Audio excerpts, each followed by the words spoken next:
চট্টগ্রামে সনাতন জাগরণ মঞ্চের মুখপাত্র চিন্ময় কৃষ্ণ দাসকে রাষ্ট্রদ্রোহ মামলায় গ্রেফতার এবং তার জামিন নামঞ্জুর করাকে কেন্দ্র করে উত্তেজনা ক্রমশ বাড়ছে।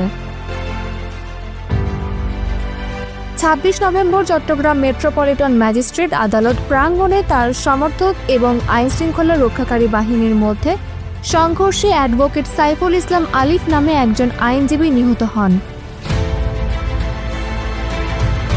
চিন্ময় কৃষ্ণ দাসের সমর্থকরা তার জামিন নামঞ্জুর করার প্রতিবাদে আদালত প্রাঙ্গণে বিক্ষোভ করেন।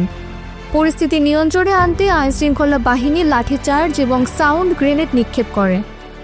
সংঘর্ষের এক পর্যায়ে অজ্ঞাতনামা হামলাকারীরা সহকারী পাবলিক প্রসিকিউটর সাইফুল ইসলাম আলিফকে কুপিয়ে হত্যা করে। তবে প্রাথমিকভাবে ভারতীয় কিছু গণমাধ্যম ভুলভাবে প্রচার করা হয় যে সাইফুল ইসলাম আলিফ চিন্ময় দাসের ব্যক্তিগত আইনজীবী ছিলেন এবং পুলিশের গুলিতে তিনি নিহত হন।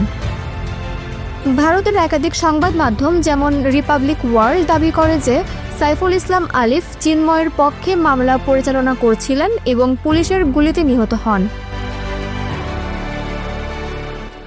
তবে বাংলাদেশ সরকারের চিফ মেট্রোপলিটন ম্যাজিস্ট্রেট কোর্টের নথি এবং চট্টগ্রামের সহকারী পাবলিক প্রসিকিউটর এনামুল হকের বক্তব্য অনুযায়ী নিহত সাইফুল ইসলাম রাষ্ট্রপক্ষের আইনজীবী ছিলেন। চিন্ময়ের পক্ষে অ্যাডভোকেট শুভাশিস শর্মা মামলার দায়িত্বে ছিলেন।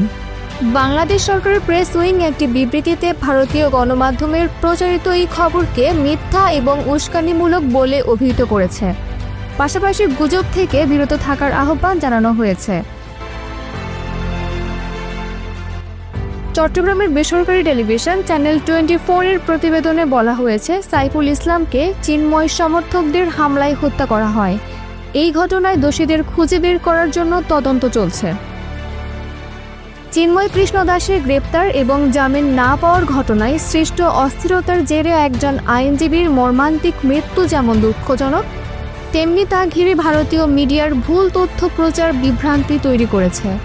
এ বিষয়ে উভয় দেশের সরকার ও মিডিয়াকে দায়িত্বশীল ভূমিকা পালন করার আহ্বান জানানো হয়েছে।